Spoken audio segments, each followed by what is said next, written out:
Imagine we have to buy sheep every day to be able to live. Imagine that you have to buy sheep every day to be able to live. Grace is something we mostly hear in church. But what happens is that most of us have scratched the surface and make it look so light.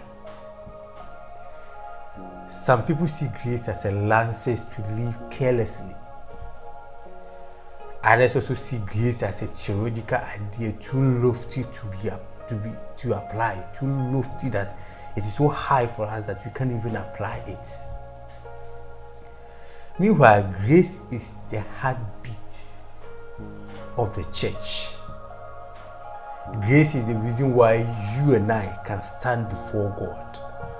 Grace is not in the sense that God tolerates our flaws, but it is His initiative to redeem you and I.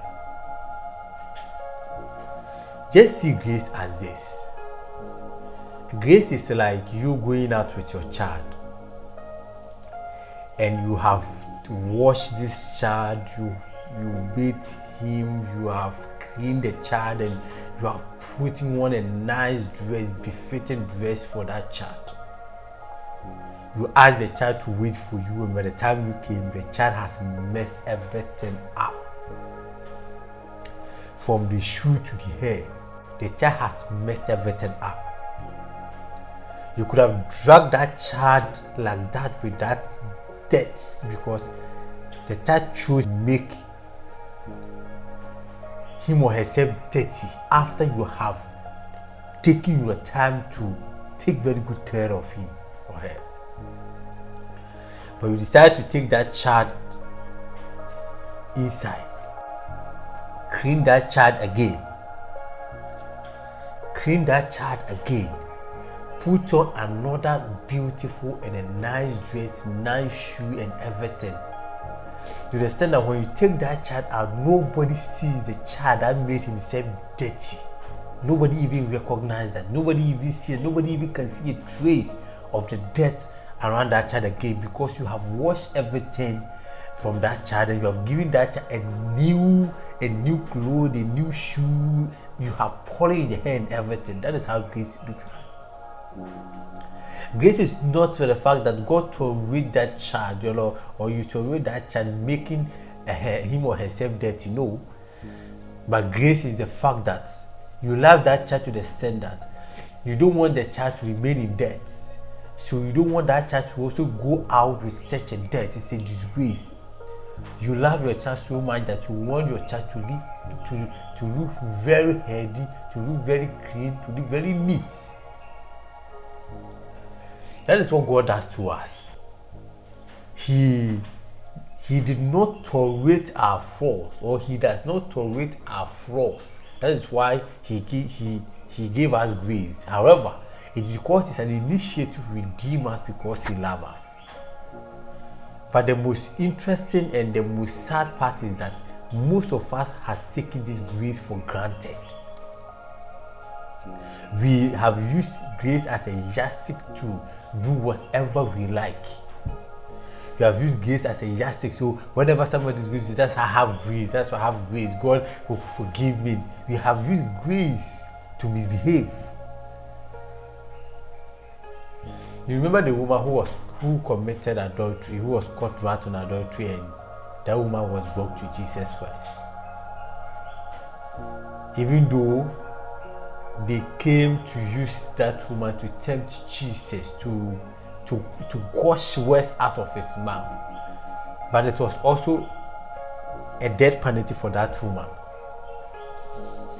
When Jesus has already saved that woman, he told the woman, go and sin no more. Neither do I condemn you.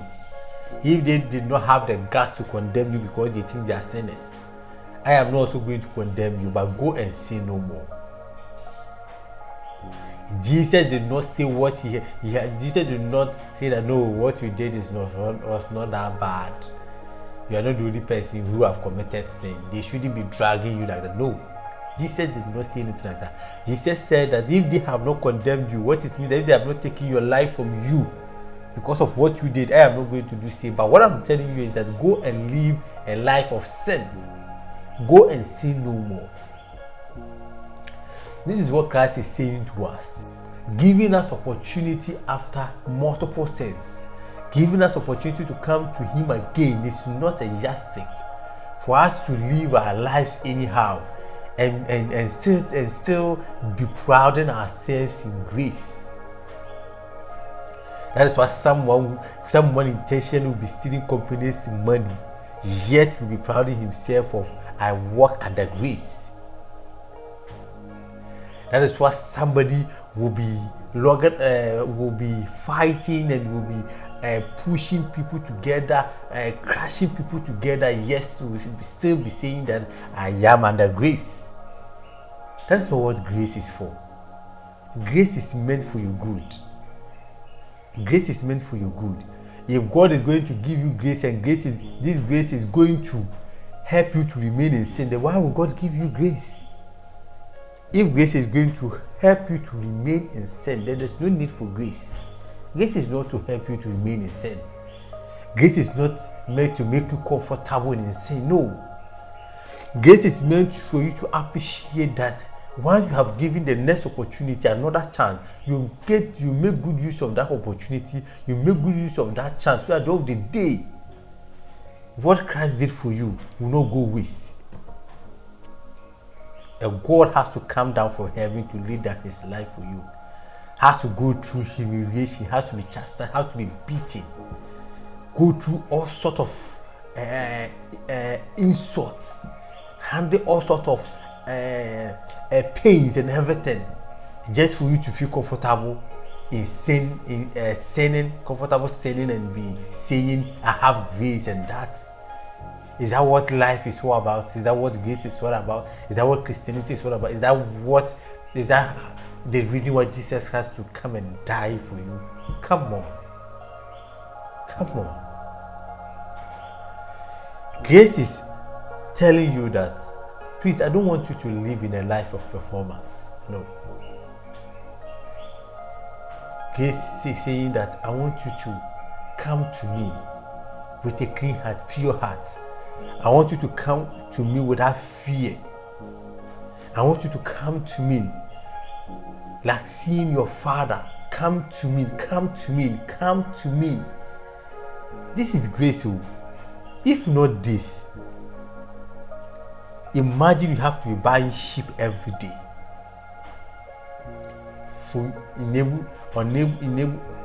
Imagine you have to buy sheep every day to be able to survive. What will you do? What would we have done? God has granted us such a beautiful grace, just a beautiful opportunity. He has opened His arms for us. That I know you are a sinner, that's why I came to die for you. But I don't want you to remain in sin, so come to me. And you're using grace as a yardstick to sin. Is that what grace is all about? Yes, I strongly believe that you should not allow anybody to tell you are perished and something of that sort, because Christ came to die for you. Until you die, I know one thing for sure, that until you die, until Christ comes, you still have an opportunity. You still have an opportunity to change. But remember, death doesn't come announced. Maybe 1 or 2 times when people are sick, and maybe because of the nature of the sicknesses, we sometimes expect them to die. But majority, as you are listening to me, healthy and kicking, you might not know the day that you will go. You have no idea. So take this opportunity that you have. Don't mess with the grace God has given to us. Don't mess it up.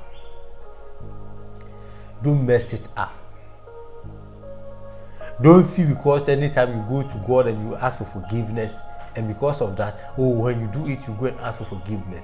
That is not what life is all about. That's what we all have been doing that, but that is wrong. This is the high time. One time you sit up and say that no way, I'm not going to do this again. I'm not going to repeat this again. This opportunity Christ has given to me is not for me to pay Him with evil. It's not for me to tell Him to His face that your grace that you have given to me has made me comfortable to sit in sin. That is what grace is all about. That is why hypocrisy is all over. That is what hypocrisy is all over. That is why Christianity is losing its value. Because every Christian believes that he has grace. So they can still do whatever they have to do, they want to do, and come back to God. And that is why when you go to our workplaces, it is Christians who are doing corruption. The same people we sit with them in the church are the same people who go for clubs. So the same people sitting with them in the church are the same people who plot the downfall of their friends, their brothers. The same people we sit in the church who do all the nasty things out there. The same people we sit in the church who are in the parliament. We're the same people we sit in the church who are in the government offices, high places, who duping the nation, affecting the very people. This is the same people who we are sitting in a church, who they have put in charge of certain people to help them, and he's taking advantage of them, he's exploiting them. These are the same people, all in the name of grace. All in the name of grace. Imagine that if you sin, you have to die. If you sin, you have to buy something to pacify for your sin. Do you think that you'll be going through all these things? What wrong did God do to give human being another opportunity to come to him once again? What is his mistake? What is his fault? That he did not allow us to perish? Because if not, death would have been a eternal thing for us. They wouldn't have any hope. Imagine that in your life right now, that when you die, you didn't have any opportunity that they're receiving another life for you if you walk in accordance with God's will. Imagine.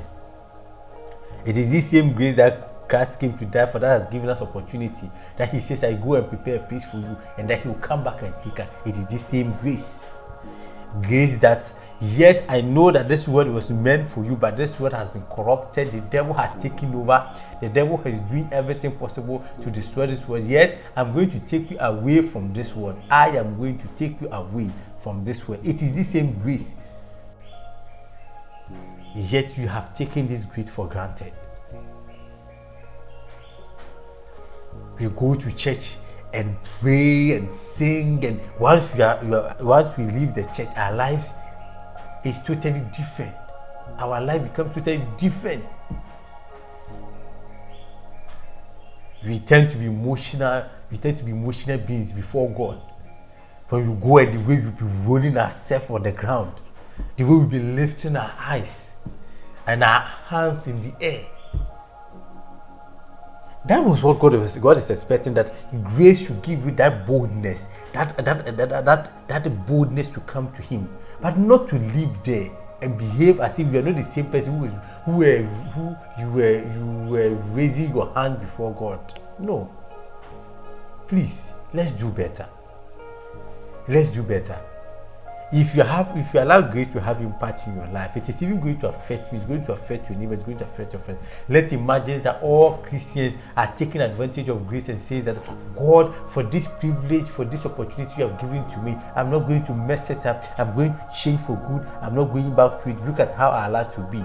You will not be afraid to close your door when you are leaving. You will not be afraid to watch your back when you are with your own colleague who is a Christian in the same company. You will not be afraid, because most of the majority of the people in our apartment houses, in our offices, places are Christians. So you don't have anything to bother, because they believe in grace, they have accepted grace, and they want to live according to grace. They want to say that, God, this opportunity that you are giving to us, we want to live to please you. We are not working for you to accept us, because you have accepted us once again. You want to live according to your will. Imagine how this world will be. Imagine. But everybody has taken grace as a opportunity, as a tool to do whatever we like. Please, let's do better. Let's do better. Let me know in the comment section. Should grace be a yardstick for us to sin, or should be the privilege for us to change for good? Let me know in the comment section. I want to know your thoughts about this. If you are a child making himself dirty, and like example I gave, if you take that child and clean that, does that mean you tolerate that child making himself dirty? No, it's because you love that child. Does that mean as soon as you clean that child again, the child should just run away into the dust and make himself dirty again? Is that what it means? No. Let's do better. Let me know in the comment section what you think about grace.